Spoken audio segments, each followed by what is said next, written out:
네. 자, 마지막 강의가 되겠습니다. 주택 임대차 보호법. 자, 그 내용을 좀 상세히 좀 설명드릴게요. 아까 주택 빌려 쓰는 방법이 2편 물권에 뭐가 있었고요. 전세권이 있었고요. 네, 3편에 채권에 임차권, 임대차에서 임차인이 가지는 권리가 뭐다? 임차권이라고 했습니다. 자, 요것은 등기가 돼 있어야 되는 당연한 것이고, 요거는 이제 등기가 안 돼 있다. 그래서 여기 이제 일반법에 관한 얘기였습니다. 결국은 가장 큰 차이는 다른 건 아니고, 이게 등기된 것하고 안 된 것이 있을 때, 혹시 여기서 주인이 바뀌었을 때, 그죠? 여기서 이렇게 빌려 쓰고 있다가 이렇게 혹시 쭉 해서 주인이 바뀌게 되면, 특히 이제 아까 전에 뭐 매매한 경우 있어요. 매매. 그래서 앞에 있는 등기된 것은 여기 뭐 할 수 있고 대항할 수 있고 여기 대항할 수가 없다 그랬잖아요. 그죠? 그래서 일반법에 문제가 뭔가 봤더니 임대차게 되면 대항할 수 없다. 이게 문제가 되기 때문에 요 문제를 문제를 뭐 하기 위해서 해결하기 위해서. 그럼 해결하는 방법은 간단해요. 해결하는 방법은 뭐 할 수 있도록 해주면 된다. 대항할 수 있도록 해주면 된다. 그 얘기예요. 그래서 특별법 무슨 법을 만들었다? 일단 기본적으로 주거용 건물이죠. 주택 임대차 보호법을 탄생시켰다. 그 얘기입니다. 그러면 이 주임법 보호법의 가장 큰 내용은 뭐겠어요? 뭐 할 수 없는 것을, 대항할 수 없는 것을 뭐 할 수 있도록? 대항할 수 있도록 만들어준 법이죠. 그래서 어떻게 해야지 대항할 수 있는가 봤더니, 네, 대항력을 갖춰라. 대항력에는 주택을 인도받아서 가서 주민 등록을 해야 됩니다. 주민 등록 하게 되면 다음 날 오전 0시에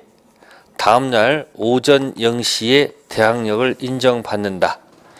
그래서 이 주민 등록은 다른 말로 하면 주택 인도는 다른 말로 하면 이사 간다는 이야기고, 주민 등록은 뭐 한다는 거예요?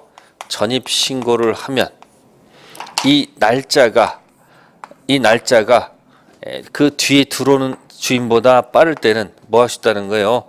대항할 수 있다. 그 얘기입니다. 그러면 제대로 주민등록을 해야 되겠죠.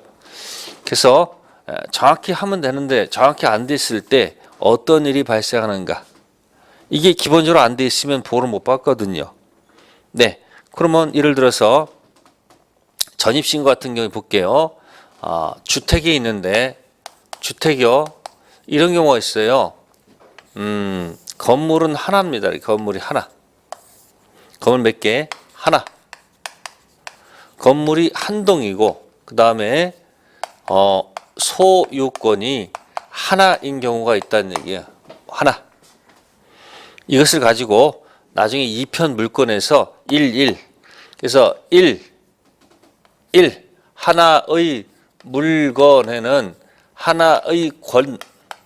그래서 일물 일권주의다. 이런 말을 또 쓸 거예요. 근데 특징은 건물이 하나고 소유권이 하나인데 3층이거든요. 그래서 맨 꼭대기 주인이 살아요. 주인이 살고 1층, 2층, 3층은 전부 다 세를 준다는 얘기죠. 102호, 102호, 2층은 202호, 202호, 301호, 302호. 그러면 이 건물이 있을 거 아니에요. 건물이 있는 집은 있을 거 아니에요. 토지가 있단 말이에요. 이 토지 번지수 집원이 만약에 213이라 할게요.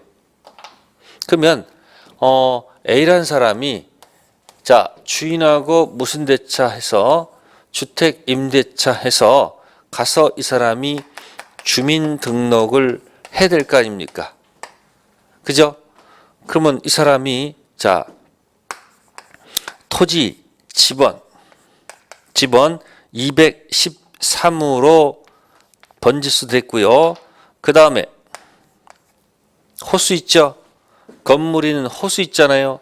자, 호수를 분명히 101호인데 주인이 잘못 얘기해가지고 호수를 갖다가 201호로 213조는 정확하게 적었는데 201호를 뭐예요? 잘못 기재했다. 그러네, 잘못. 그래가지고 주민등록을 했다. 그 얘기입니다. 그럼 나중에 알고 보니까 어머 101호가 아니고 몇 호더라? 201호더라. 그런 얘기예요. 그러면 이런 주민등록을 하게 되면 자, 이사 가서 살고 있는데 이렇게 살고 있다가 주인 바뀌었을 때 이 주민등록, 즉 이 대항력을 과연 인정해 줄 수 있느냐 그 얘기예요. 자, 일단 한번 생각을 해보시면 되고요. 두 번째는 똑같은 형태의 건물인데 똑같은 형태의 건물이에요. 근데 여기는 이렇게 돼가지고 특징이 여기는 예를 들어서 자, 여기가 만약에 자 101호, 102호, 201호, 202호, 301호, 302호, 401호, 402호. 근데 여기는 건물이 한 동인데 희한하게 소유권이 하나가 아니고요. 소유권이 각각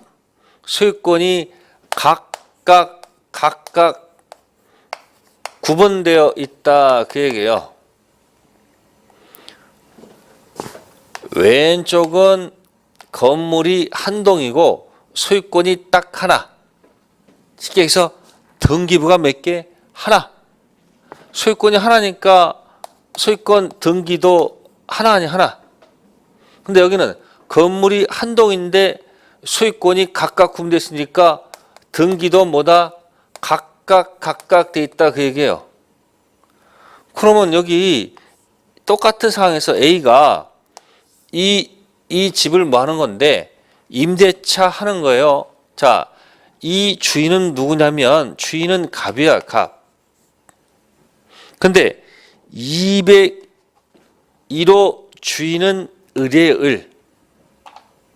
그러면 A가 이 토지 위에 있을 때 토지 이 지번은 213이 맞습니다. 자, 이때 A가 주민등록을 해야 되는데 네, 보세요. 토지 지번은 정확하게 213으로 뭐 했다? 정확하게 뭐 했다? 기재를 했다. 근데 호수를 갖다가 201호로 뭐야? 잘못 기재했다 그 얘기예요. 그러면 이건 대항력을 인정받는가 하는가 물어보는 겁니다. 자, 여기 보세요. 건물이 한 동인데 소유권이 하나. 건물이 하나인데 소유권이 각각 구분되어 있다. 그러면 여기는 소유권이 몇 개라 했어요? 하나라 했어. 하나. 소유권이 몇 개? 하나. 그러면 여기는 어차피 소유권 하나 이 안에 있는 거예요. 그러니까 여기는 토지 지번이 이 건물이 하나 있는 거니까 지번이 일단 정확하고 호수가 설령 잘못돼 있어도 소유권 하나 안에서 노는 거기 때문에 이와 같은 경우는 대항력을 인정해 준다는 것이 판례 태도입니다. 근데 여기는 토지가 있는데 얘기했잖아요. 각각. 그러면 주택 임대차한 것은 이 소유권 여기 있는 여기다 해야 되지. 지금 이 A는 어떻습니까? 소유권 아닌 다른 소유권에다가 지금 한 거 아니에요. 그러니까 지금 여기서 뭐가 틀렸다는 얘기는 호수가 잘못 기재가 되면 다른 부동산의 소유자한테 한 거니까 이거는 대항력을 인정해 줄 수 있다 없다? 없다는 얘기입니다. 그러니까 여기는 이 주택이 매매가 됐을 때 새로운 주인한테 뭐 할 수 있다? 대항할 수 있지만 여기는 잘못 기재했기 때문에 대항할 수가 없다는 얘기입니다. 그래서 미래 중개업자 여러분은 중개할 때 이런 건물인지를 구별하셔서 자, 토지 지번하고 가장 좋은 것은 별거 없어요. 가장 정확한 것은 지번도 제대로 일치하고요.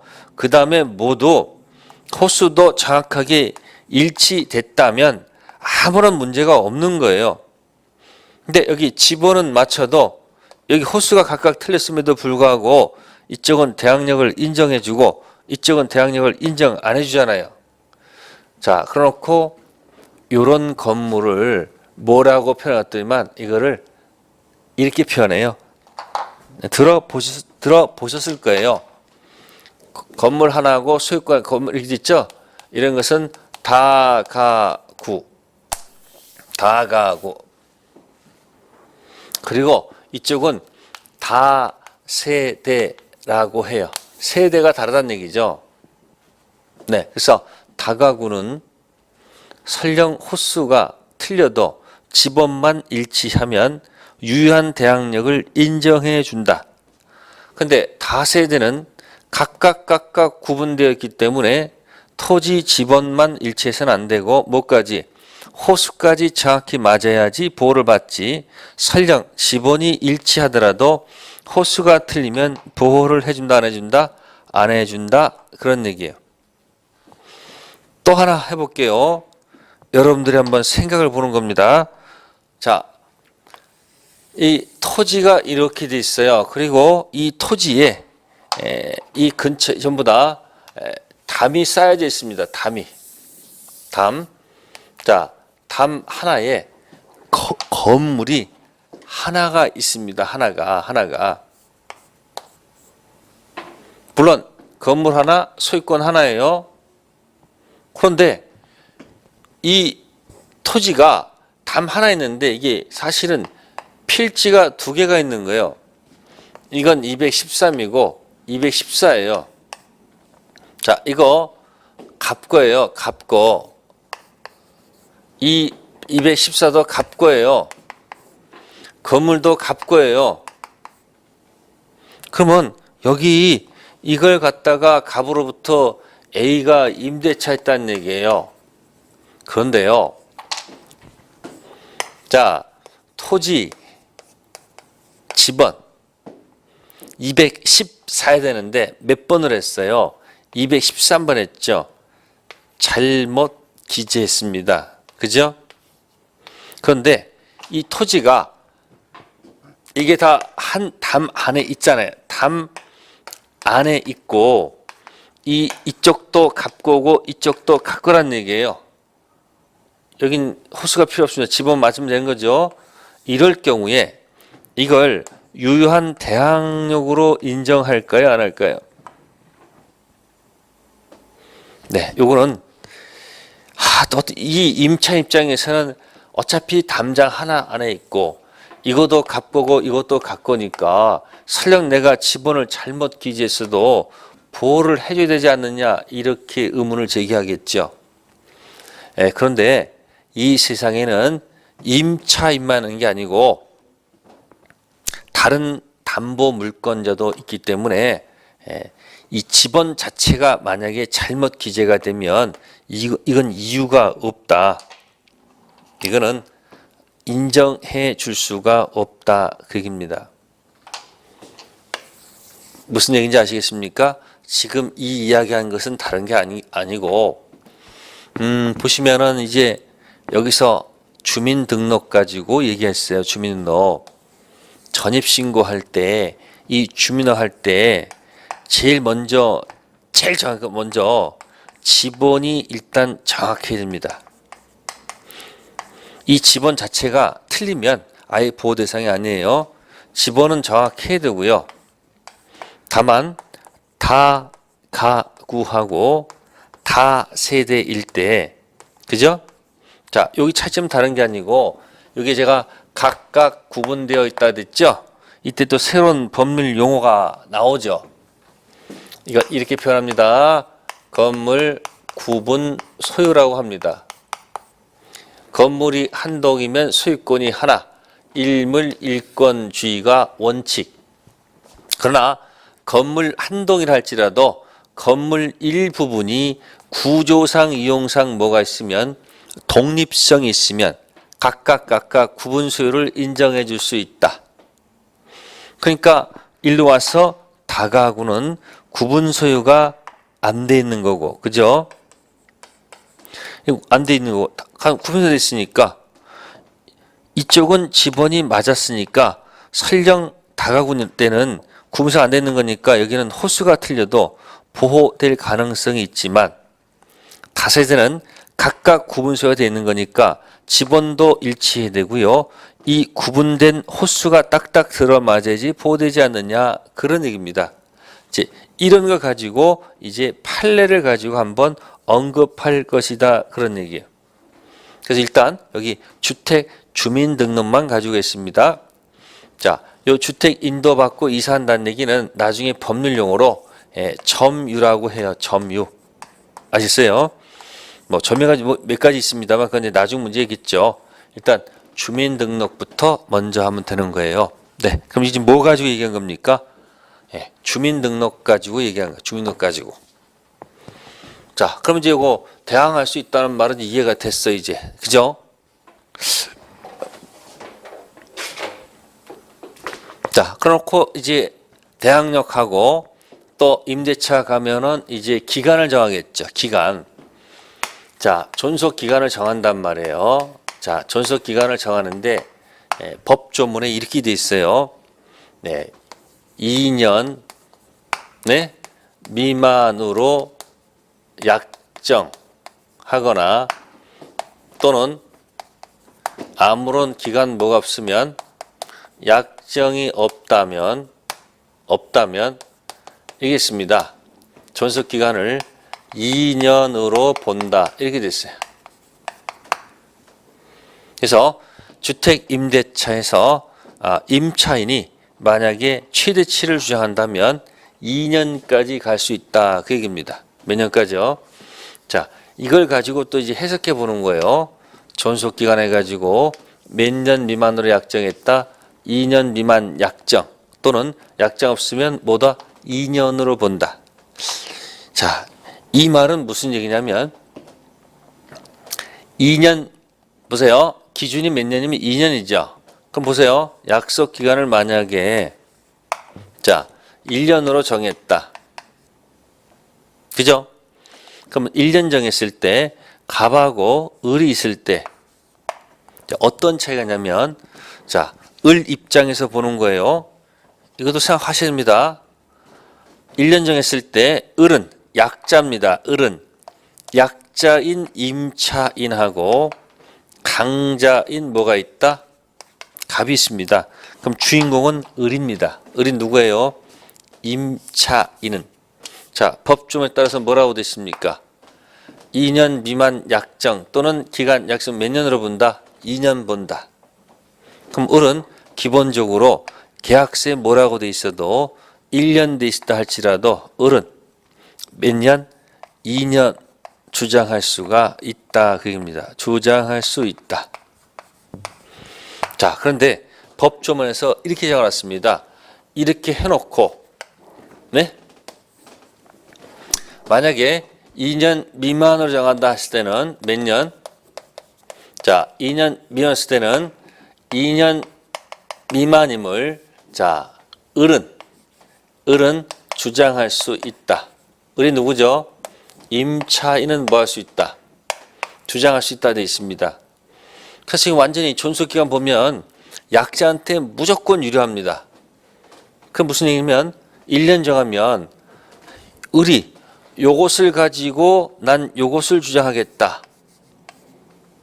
그러면 비록 몇 년 정했어도 1년 정했어도 을은 2년을 주장해서 2년 보장받을 수 있고요. 또 을이 나는 2년 미만을 을은 주장할 수 있다라는 것을 요걸 선택하시면 요걸로 가면 돼요. 그럼 약자인 을은 2년 주장할 수도 있고요. 아니면 1년 주장할 수 있다 그 얘기입니다. 그러면 저 갑은 뭐예요? 갑은 이렇게 할게요. 갑은 이렇게 해놓고요. X 마스크. 갑은 뭐라고요? X 마스크 기억해 두시면 됩니다. 그러면 갑 입장에서 1년을 뭐 할 수 없다라는 거예요. 주장할 수 없다.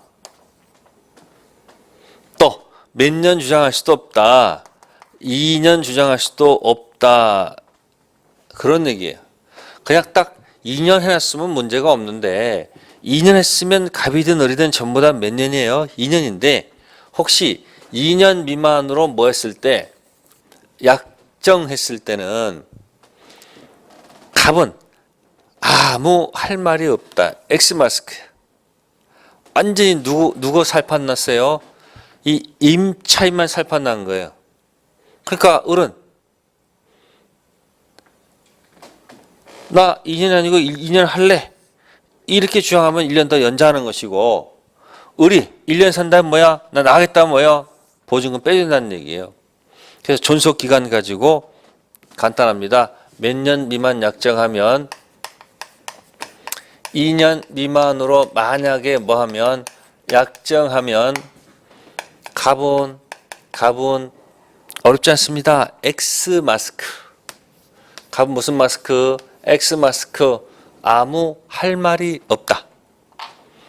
두 번째, 을은 자 2년 뭐 할 수도 있고요. 주장할 수도 있고 2년 미만을 주장할 수도 있습니다.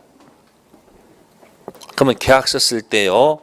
주택임대차 할 때 2년 정하면 갑도 2년이고 을도 2년입니다. 아무 문제가 없어요. 근데 만약에 2년 미만 확정했을 때는 갑은 법적으로 아무 할 말이 없습니다. 아셨습니까? 즉 1년 했는데 갑이 을한테 1년 살고 나가시오. 주장할 수도 없다는 거죠. 또 이쪽에서 1년 살 나간다 그러니까 1년 더 사세요. 주장할 수도 없다는 거예요. 그래서 약자를 위해서 만든 법이기 때문에 누구한테 유리하게 만들어졌다? 약자한테 유리하게 만들었다는 얘기예요. 그러면 임차인이 바라는 거 다 원하는 거 다 얻었죠. 그죠? 기간 보장 받는 거. 그죠? 또 주인이 바뀌어도 뭐 할 수 있다? 대항할 수 있다. 해피한 겁니다. 아시겠습니까? 그런데 대항력을 갖췄는데요. 주택이 경매가 됐을 때 매매가 아닙니다. 주택이 뭐가 됐을 때 경매가 됐을 때 그렇지 않다는 얘기입니다. 문제가 생겨요. 어떤 문제가 생겨봤더니 자 집에 이런 게 있습니다. 갑의 건물이 자 이렇게 해서 건물이 뭐예요? 다가구입니다. 자 3층짜리 다가구입니다. 갑이 A한테 주택 임대차 했어요. 그래서 A가 대항력을 갖췄다 그 얘기입니다. 뭐 갖췄다? 대항력. 자, 이 사람 대항력 날짜가 3월 3일 오전 0시에 갖췄습니다. A의 보증금은 1억입니다. 보증금 올릴게요. 자, 보증금 얼마다? 1억. 자, 그러면 갑이 또 돈이 필요해서 이 주택을 담보로 대출 받았다. 자, 제가 얘기해 볼게요. 주택 담보 대출을 받았다. 보세요. 주택은 동산이다, 부동산이다. 부동산입니다. 결국 부동산 담보 대출을 받았다 그 얘기예요. 자, 이걸 이제 법률 용어로 풀이하면 이 대출은 올라가면 계약이 있는 거예요. 제3편 채권에 계약이 있는데 이건 소비대차 계약이라고 그래요. 무슨 대차요? 금전 소비대차가 있다는 얘기예요. 그래서 부동산 담보를 제공해야 돼요. 그래서 이 부동산 등기부에다가 등기부에다가 부동산 담보로 들어가 있다는 표시를 해야 돼요. 그래서 등기부에다가 이편 물권에 저당권을 뭐 하는 거예요? 기재 놓는 거예요.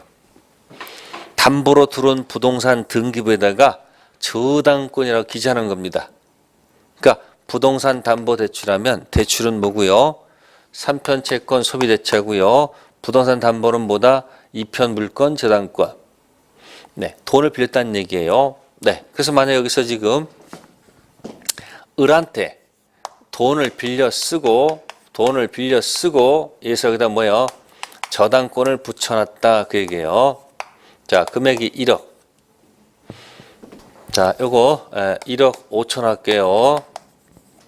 자, 그 다음에 다시 또 다가구니까 다시 또 빌려줍니다. B한테. 역시 대항력 갖춥니다. 자, 이 사람 금액이 1억 5천 역시 마찬가지. 그러면 저당권 날짜는 3월 5일이고요. 이 날짜는 3월 15일 오전 0시입니다. 그러면 잘 보시면 이 A하고 B는 어떠냐면 요 채권 저당권 붙기 앞에 들어간 사람이고 요 사람은 뒤에 들어간 사람이에요. 그러면 이 저당권 붙은 부동산은 갔다가 나중에 돈을 갚으면 어떻게 돼요? 채무가 뭐가 되면 소멸하면 이 등기 저당권도 자동적으로 소멸하겠죠. 그죠? 가장 좋은 거죠. 그런데 채무를 변제하지 않으면 돈을 안 갚으면 이 저당권을 실행을 해요. 이 실행하는 것이 보통 뭐냐면 경매가 됩니다. 뭐가 된다? 경매. 자, 그럼 만약에 이런 상태에서 살고 있다가 이 사람이 돈을 안 갚아가지고 이 저당권 실행하게 되면 경매가 돼요. 경매. 그러면 새로운 주인 경락이 나타납니다. 경락인. 그러면 경락인은 경락대금을 뭐하고 완납하고 수익권을 취득합니다. 그러면 저당권을 갖고 있는 사람의 특징은 뭐냐면 이 저당권 자체에 우선 변제권이 인정됩니다. 우선 변제권. 즉 이 경락대금에 들어가는 입장권이다 생각하세요. 경락대금 배당 요구할 권리가 뭐다? 우선 변제권. 그래서 이 사람은 요걸 경매해서 요거 갖고 입장권 들어가서 돈을 뽑아가겠다는 얘기예요. 네, 이 사람이 만약에 경락대금이 만약에 2억이 나왔다 가정할게요. 2억. 그죠? 그러면 이와 같은 경우에 보세요. 순서대로 보세요. 주인이 바뀌었다. 경매가 돼서 자, 일단 새로운 경락인을 보도록 하겠습니다. 경매가 되면 지금 이와 같은 경우에는 등기부상 기준이 이 날짜일 수밖에 없어. 저당권. 며칠? 3월 5일 저당권. 이 상태에서는. 그러면 요거는 앞에 있고 요건 뒤에 있으니까 이 앞에 거 A는 뭐다? 선순위 임차인이다. 무슨 임차인이요? 앞에 있다는 얘기. 선순위. 자, 선순위는 주인이 바뀌어도 여전히 대항력이 말소 기준 권리보다 빠르니까 이자한테 대항할 수 있다. 그 얘기입니다. 자, 뭘 대항합니까? 똑같이 계속 나옵니다. 뭘 대항합니까? 자, 전주인과 맺었던 계약 기간 중 값이 병으로 받겠다는 얘기죠. 그럼 지금까지 사용했었고 나머지 계약 기간을 갖다가 병한테 주장할 수 있고 기간이 만료가 되면 보증금 문제 가지고 보증금 가지고 값이 아니고 누구한테 병한테 받아나갈 수 있다. 네, 그러면 A는 자신의 보증금을 나중에 누구한테 병한테 받아나갈 수 있다. 그 얘기예요. 그다음 뒤에 있는 사람은 저당권 말소보다 뒤에 있으니까 이건 선이 아니고 뭐다? 후순위에 해당하지 않느냐 그 얘기예요. 뒤에 있으니까. 그럼 뭐요? 대항할 수가 없습니다. 그래서 이자한테는 주장할 수는 있을지 몰라도 새로운 주인한테는 대항할 수가 없다는 겁니다. 그럼 대항하지 못한다는 얘기는 지금 똑같이 해보세요. 대항하지 못하는 뭐예요? A, B. 지금까지 잘 살아왔었는데 주인이 바뀌니까 나머지 계약 기간을 뭐 할 수 없다. 이 기간을 주장할 수가 없다는 거예요. 보증금 달라 할 수도 없잖아요. 그럼 어떤 일이 발생합니까? B는 대항할 수가 없잖아요. 그럼 대항할 수 없게 되면 어떻게 되는 거예요? 이거 나가야 된다는 거, 아웃되는 거예요. 그럼 아웃될 때 이 사람이 보증금 회수 후에 갈 수 있는 뭔가 길을 줘야 될 거 아니에요. 그래서 이 경락대금에 그냥 못 들어갑니다. 그래서 계약서에다가 계약서, 임대차 계약서에 보증금 회수하려면요. 계약서에다가 확정 일자를 갖춰라. 무슨 일자를 갖춰라? 확정 일자를 갖춰라 이렇게 돼 있어요. 자, 확정은 계약서의 안에 있는 보증금 액수를 확정하고요. 이 일자는 여기 들어가는 순서를 결정하기 위해서 그래서 확정 일자가 있으면 우선 변제권을 인정해 준다. 그러면 있으니까 우선 변제권이 있잖아요. 그러면 이 2억 들어갈 때 이 사람이 먼저 입장하고 남으면 두 번째 들어가면 된다 그 얘기입니다. 자, 그러면 여기서 한번 여러분들한테 한번 문제를 내볼게요. 자, 경락대금이 현재 몇 억이다? 2억이다. 이 금액을 어떻게 배당해야 될까? 자, 첫 번째 이쪽 A입니다. 자, 먼저 A한테 1억 5천을 줘야 된다. 얼마? 그 다음에 B, 을 있죠, 을. 을 있죠, 을. 자, 1억이죠. 자, 그럼 이 사람은 1억 다 배당도 못 받네요. 5천. 그죠? 그 다음에 B는 제로다. 자, 이게 맞을까요? B. A는 한 푼도 못 받는다. 0원이다. 을은 1억을 받는다. 그 다음에 B. 1억을 받는다. 2억이니까. 자, 이게 맞을까요? 이게 맞을까요? 하는 얘기예요.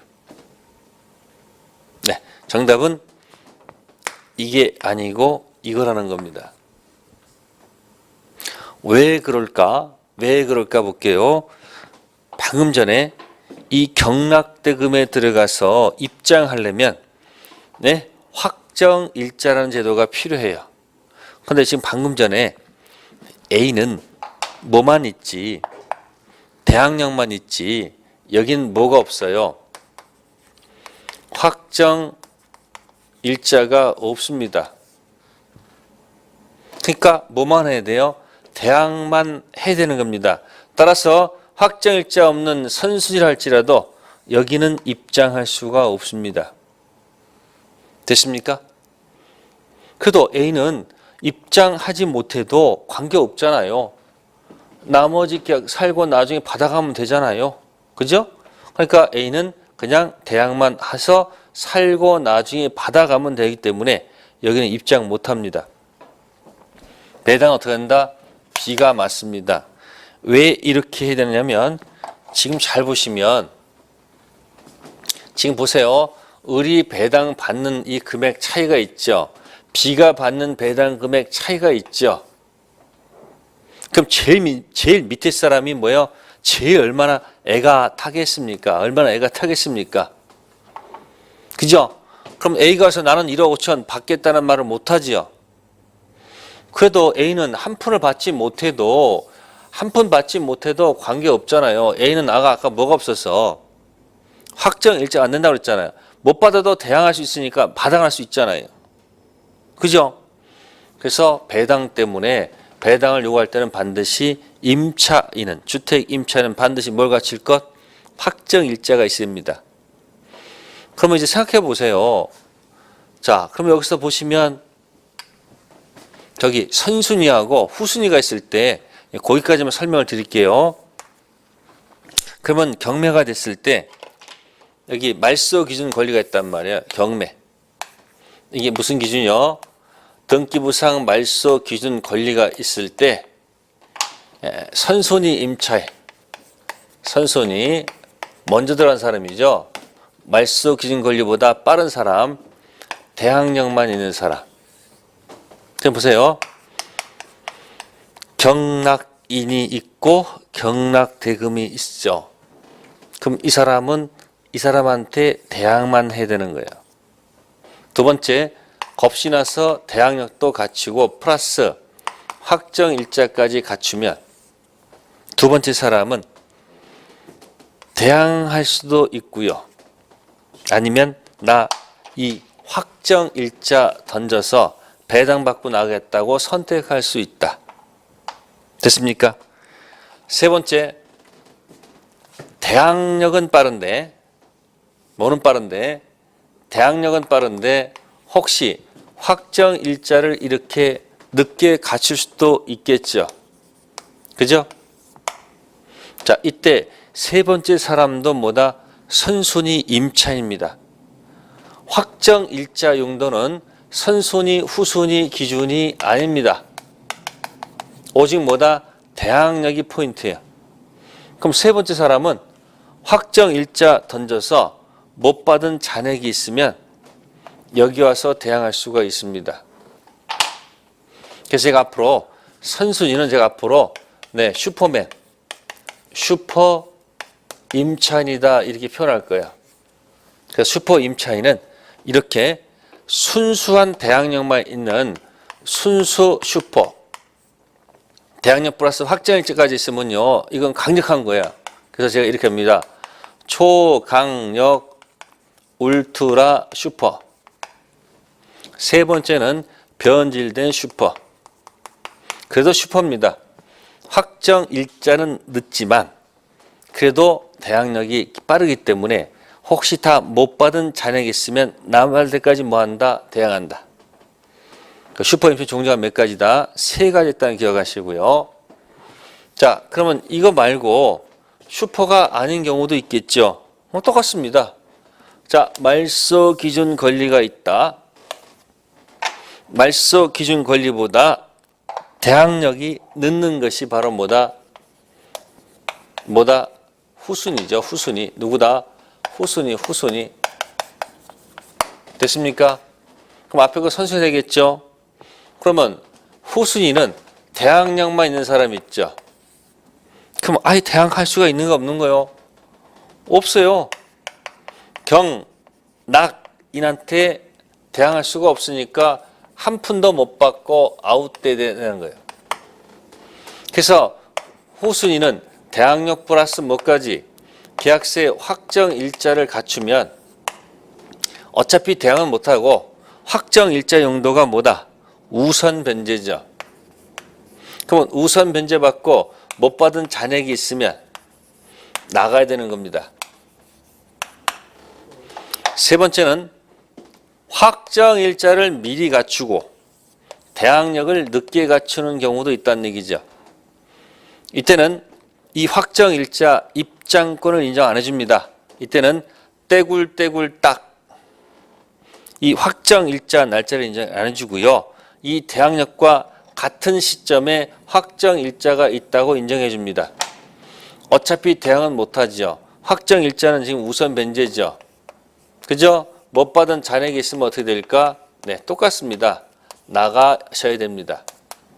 그래서 뭐가 아닌 임차인, 슈퍼가 아닌 임차인도 종류가 몇 가지? 세 가지. 그래서 먼저 이거부터 기억하세요. 말소 기준 권리보다 앞에 있는 선순위 슈퍼는 종류가 세 가지입니다. 대항력 있는 순수, 대항력 플러스 확정일자 있는 초강력 울트라 슈퍼. 대항력은 빠른데 확정일자 넣는 변질된 슈퍼. 그죠? 그럼 여기 있는 사람들은 이 사람은 대항만 해야 돼요. 못 들어가. 대항력 확정 있으면 들어갈 수 있어요. 못 받으면 대항할 수 있습니다. 이 사람 변질 슈퍼도 대항력이 있으니까 확정 선자 못 받으면 대항하면 돼요. 세 가지입니다. 그러면 슈퍼가 아닌 차인도 말씀 뒤에 있는 거 아니에요? 그러면 이렇게 되게 되면 대항력만 있는 사람은 여기 입장을 못 하잖아요. 입장 못 하는 거예요. 대항력 확정인 사람 배당받고 못 받으면 대항할 수 없는 거예요. 대항력 앞에 있어도 슈퍼가 아니죠. 떼굴떼굴 딱. 법이 요구하는 것은 대항력을 갖춘 다음에 그 다음에 확정일자가 오는 것을 얘기합니다. 그래서 확정일자가 미리 갖추고 대항력이 늦으면 떼굴떼굴 딱 맞추게 됐어. 그래서 확정일자 대항력일 때는 딱. 그래서 우선 변제 받고 못 받은 차례 있으면 나가야 됩니다. 네, 그래서 여러분들이 지금까지 한 얘기가 뭐냐면 다른 거 아니고 결국은 마지막이 이거예요. 특별법에서 지금 결론이에요. 대항력을 갖춘 다음에 뭐 갖춘 다음에 매매가 됐을 때는 별 문제가 없습니다. 뭐가 됐을 때는 매매 별 문제가 없습니다. 문제가 없습니다. 근데는 경매가 됐을 때가 문제다 그거예요. 자, 그래서 이제 특별 가서 다시 한번 정리합시다. 대항력을 갖췄는데 그 주택이 뭐가 되면 매매가 되면 이 매매의 매수인이 있어요 없어요? 매수인이 있을 거 아니에요. 그죠? 이 매수인에게 뭐 할 수 있다? 대항할 수 있다. 그 얘기입니다. 왜? 대항력이 매수인보다 빠름으로. 그래서 대항할 수가 있는데 특질은 대항력을 갖췄는데 그죠? 주택이 매매가 아니고 경매가 됐을 때 그죠? 이 경락인한테 대항할 수도 있고 대항하지 못할 수도 있다. 즉 경매 시 말소 기준 권리보다 앞에 대항력 갖춘 누구는 슈퍼 임차인은 경락인에게 뭐 할 수 있는데 대항할 수 있고 네. 후순위죠. 슈퍼가 아닌 임차인은 대항할 수가 없다는 겁니다. 자, 이것을 경락인 입장에서 본다면 경락인은 오른손으로 이 앞에 사람한테는 악수를 청합니다. 악수. 선배한테 악수 청해서 잘해봅시다. 그래서 악수하면서 이것을 뭐한다? 안고 간다. 인수한다 그럽니다. 그 다음에 왼손에는 빗자루. 자, 빗자루 다 쓸어버립니다. 이걸 소재한다고 그래요. 아셨습니까? 그래서 경락인은 앞에 거 악수하고 안고 가고 왼손은 빗자루 다 쓸어버립니다. 소재입니다. 그래서 슈퍼가 아닌 사람 어차피 쫓겨나기 때문에 이런 사람들을 위해서 이런 사람들이 만약에 뭘 갖추고 있으면 계약서에 뭘 갖추고 있으면 확정 일자를 갖추고 있으면 경락대금에 들어가는 무슨 권? 입장권, 우선 변제권 인정해 줄 겁니다. 그래서 던져서 다 못 받은 잔액이 있으면 그대로 조용히 나가야 된다는 거. 됐습니까? 이게 지금 제가 설명드린 키워드입니다. 그래서 앞에 건 대항할 수 있습니다. 그래서 앞에 거 슈퍼는 종류가 몇 가지? 순수한 슈퍼, 초강력 울트라 슈퍼, 변질된 슈퍼. 그래서 슈퍼가 확정일자가 있으면 배당 받고 다 못 받으면 끝까지 뭐 하면 돼요? 대항하면 되는 거예요. 슈퍼 아닌 것들은 대항할 수가 없습니다. 네, 그래서 여러분들이 경매가 되면 이렇게 해가지고 오른손은 악수, 왼손은 소재. 그러니까 앞에 악수하는 것은 대항할 수 있으니까 악수해야 되는 거고요. 소재시킨 것은 대항할 수가 없으니까 소재하는 겁니다. 이때 소재되는 사람들이 확정 일자가 있으면 배당 요구할 수가 있다는 거. 다 못 받으면 나가야 됩니다. 네, 그게 주택임대차 보호법의 내용입니다. 그래서 마지막으로 여러분들 한 것은 민사특별법이 여러 가지가 있는데 그중에 제일 중요한 거 하나만 했어요. 주택임대차 보호법 설명드렸습니다. 네, 그래서 12월 기초 입문 과정을 했습니다. 책 내용을 완벽히 한 것은 아니고요. 중요한 포인트를 잡아서 설명을 드린 거니까 그 흐름에 따라서 기억하시면 되고요. 특별법 주택임대차는 이렇게 하고서 몸 기억하면 돼요. 대항할 수 있는 슈퍼 세 가지, 아닌 것 세 가지 있죠. 네, 그렇게 해서 정리하시고요. 보다 자세한 것은 이제 기본서가 나오면 거기에 맞춰서 충분히 설명을 드려 하겠습니다. 네, 그래도 만난 지 벌써 1년이 됐습니다. 그죠? 2년이 된 거예요. 그래서 앞으로 마지막 또 1년 우리가 열심히 해서 그죠? 또 진행하면 좋은 결과가 있을 것입니다. 자, 새해 복 많이 받으시고요. 자, 내년에 뵙겠습니다. 감사합니다.